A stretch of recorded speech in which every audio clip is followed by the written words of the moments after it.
Hey, and welcome back to the Watchworks. I can see myself in the reflection there.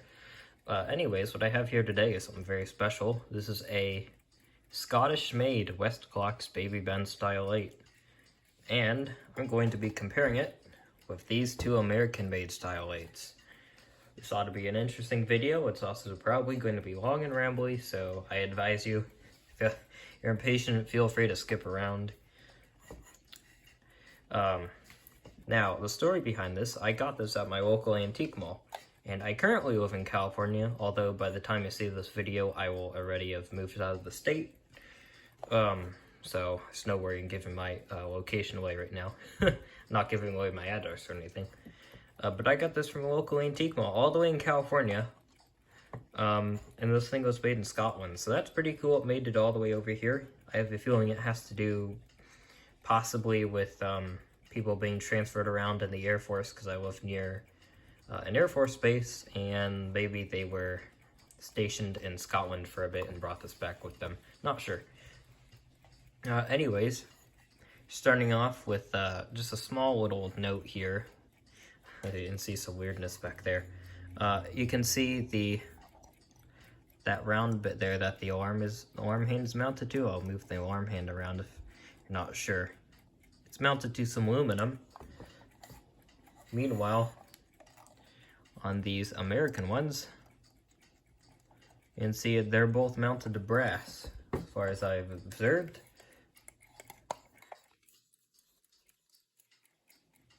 See, both mounted to brass. So this one, right off the bat, I can see where they maybe cut a bit of cost there. I'm not sure. Maybe just limitations and resources. Now I'll just kind of start off, or we'll go to cosmetics, I guess, because usually when you look at a clock, you're not like looking up at it like that. Usually, you're looking at it from front on. So from the front, things look pretty much the same, even down to, I'd say, like the numerals and the dial indices and all that. The Baby Ben text is a bit bigger, and it says Scotland down there as opposed to made in USA. That's pretty obvious. That's a Scottish clock, and that's American made. This is an avocado Fashion Bright series clock, I should add. They usually don't look like this. Well, unless it's a Fashion Bright. Here in America, we did have your typical black and nickel ones with dials like these. In fact, here's an American dial. Bit of a comparison. The bases are the same, and the bezels are the same. Even the side profiles, I would say, are pretty similar. I'll show the bottom of the base here. I think that actually might be a catalog number for the clock, and that too might be the die casting machine number, or just the number of the die. And you can see there's the same number there, although that's a 1. And there's these other numbers, which are interesting. Also, the Scottish ones, at least this one, uses red felts. And all the American style 8s that I've seen use brown felts. Yeah, even both bases have that little hole in the bottom, maybe for if you spill a bit of water, it'll drain out. I'm not sure. Moving on to the back, it's where the real weirdness starts. Movement is in a totally different position. It's been rotated that way,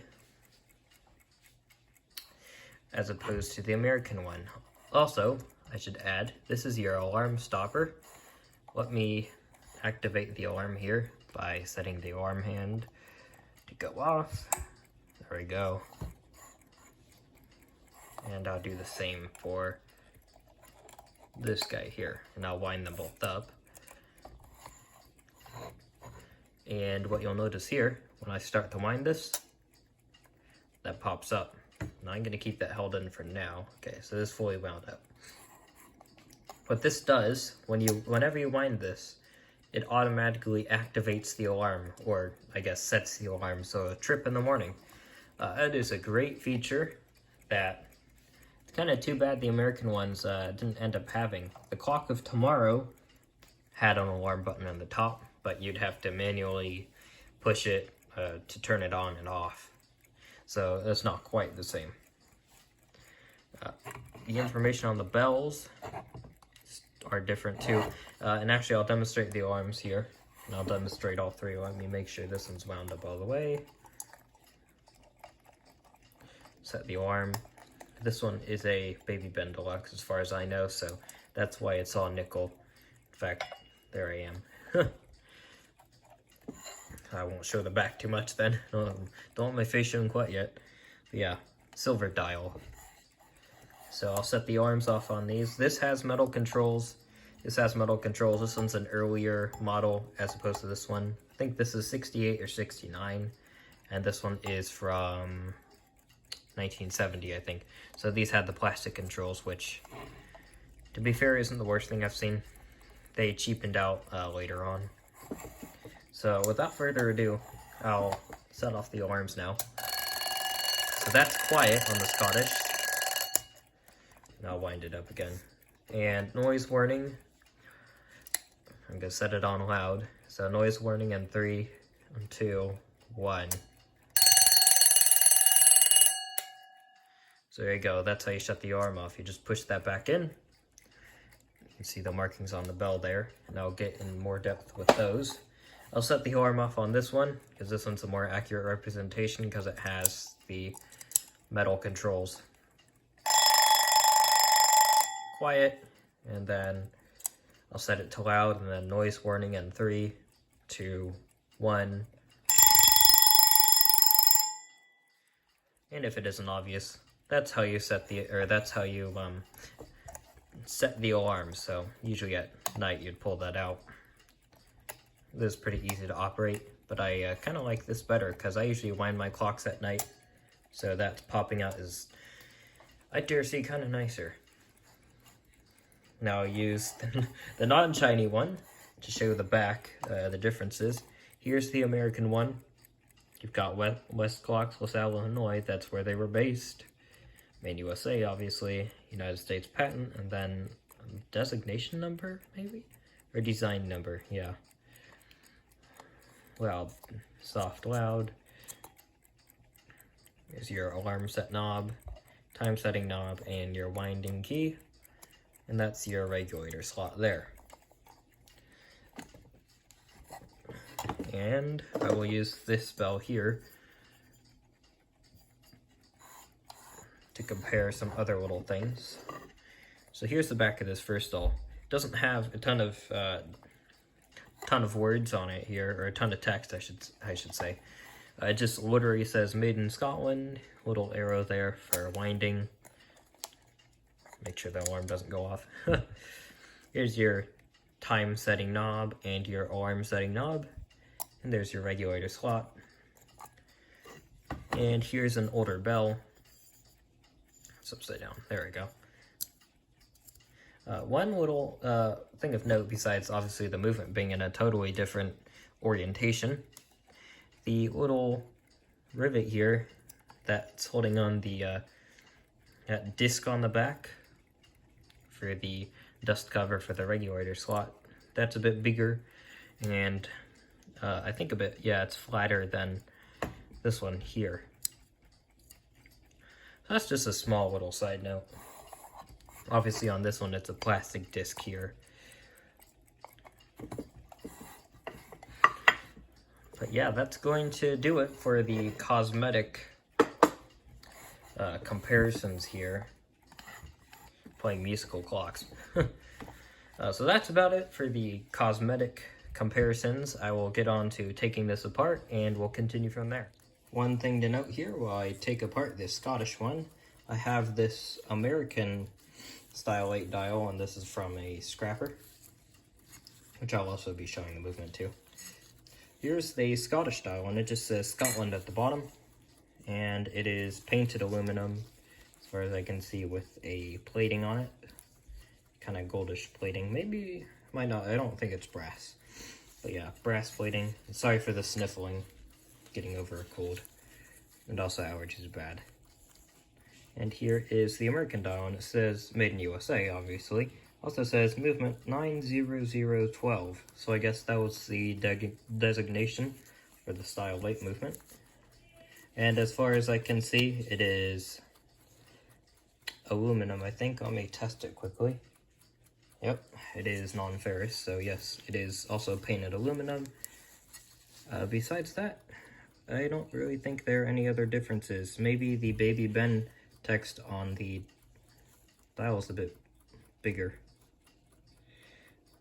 But yeah, that's about it for the dials. So now we'll move on to the inner casings.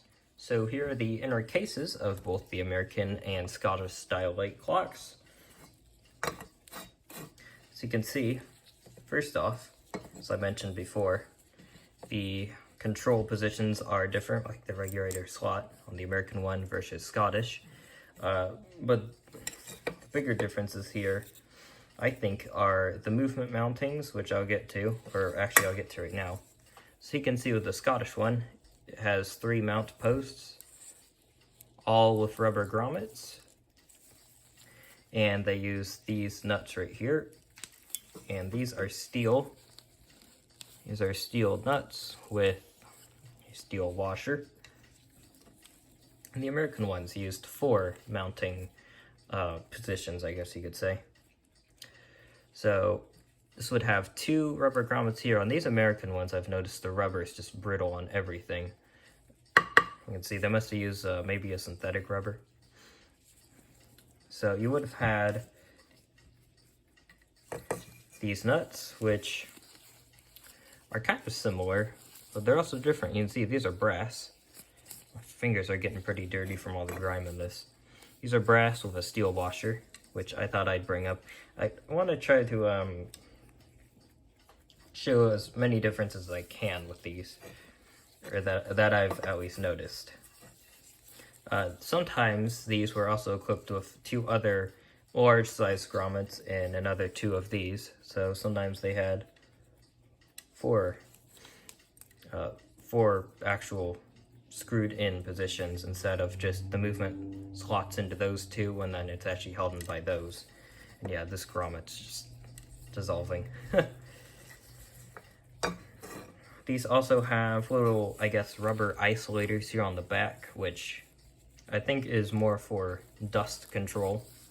This is a Scottish one here. These are rubber. You can see this one's kind of starting to crack. It has this texture here on this side. I'll let you zoom in. And then kind of just a rough texture on that side. On the American one, once again, brittle. These are just falling apart and crumbling. I think they have this texture on both sides.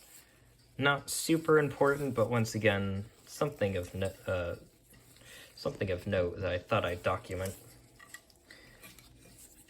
And on the American one, here's your alarm volume slider, I guess you could call it. So silent and then loud, or quite loud. And I think that's like a little piece of vinyl that's just kind of crimped into there. You have a brass piece that spans over there and keeps tension on that so it stays in the position you put it in. On the Scottish one, obviously it's in a different position. And as far as I can tell, it's the same piece. This one's just gold because this one's trim is gold, obviously, and this one would be a nickel trim. This is from a different clock than the ones that I showed in the beginning. And on the Scottish one, which in this position you have the alarm on the American one, the alarm hammer goes for there, the alarm hammer goes for here on this one, on the Scottish one on the side, and there's where your alarm button goes through. It's a little insert aluminum, just crimped into the steel. Yeah, these are both steel. It looks like these have different platings. I forgot the name of this type of plating. This might be zinc or something along the lines of that. I think I could be wrong. But yeah, even the inner bells are inner housings are different. It's very, very interesting. And there's the bottom. This just has a little tab on the American one, and on the Scottish one, that's a full thing. So that's also another little bit of note, I guess. Once again, trying to show all the differences here. So now we'll move on to the movements. Okay, so I got the Scottish movement out of its case, and I have this Style 8 movement, which is from around the same era of the clocks I showed. It's not out of those, but those have the same ones. This here is the American one. It has a nickel-plated brass rear plate, excuse me, and the front plate, interestingly enough, is aluminum. And on the Scottish movement, it is brass. Both plates are brass, non-plated, just bare brass. First major difference here, besides the plating and different composition, which is very strange. The American one has an aluminum top plate. I don't know why they did that.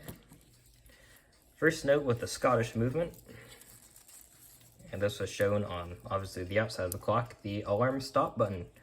This is what it interacts with here, this little flap, I guess you could say. So wind it up here, and you can see that comes undone, or activates the alarm. You push that in to stop it, and you turn the key to wind it, and it automatically activates it, which is handy if you wind your clock at night. It just automatically sets it. I've forgotten to set my alarm a couple times, so that is a real good feature. You can see the little locking pole there. Let me get something to point with. That right there has a little notch there. That's what this latches into. Meanwhile, on the American movement, you have the traditional pull to activate alarm. And actually, I'll activate the alarm on this one too. So alarm's activated, and there we go, going off. Forgot to set it or stop it. There we go. I'm so used to the pull to stop on these. Now on this one, yeah. So pull to stop. The alarm hammer. There's no. Let me flip it around here. That nub is gone. Well, it is just a nub. It's no longer a catch on these. And as far as I know, the American ones never had the button stop. But weirdly enough, this has the facilities for a stop plate, or stop lever, I guess I'll call it. So I'll flip this around here. Don't worry, this is scrap movement. And you can see the pivot hole there. You can see where that plate pivots in. And they have the same hole there. And you're thinking, oh, but what about where the spring goes? Is that there? Well, the spring on this just wraps around and goes to there. Besides that, the inner workings of this are pretty much the same. All the gears, or wheels, they're the same. They're just your typical brass ones. So there's nothing super exciting about that, besides this mainspring barrel being blued steel and these being just bare steel. Another difference about the alarm actually is that this alarm hammer here is able to float around, so it will always hit the bell. Oh, and it activated again. Which is different to the American movements. And this is fixed in place, it's riveted. That will not move at all. And I have had alignment issues with these where when they go off, the hammer hitting the bell was actually kind of intermittent, so it's not a full constant ringing. Next difference here is that the American movements are actually slightly more repairable, or repair friendly, I guess you could say.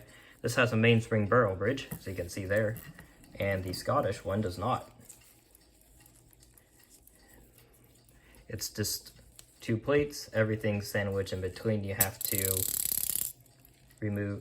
separate the plates to get to anything in here, which is slightly unfortunate. And you may be thinking, oh, well, maybe that's just a later one, and these later ones did not have a bridge. Well, here I have another movement here, and this one's from 1970.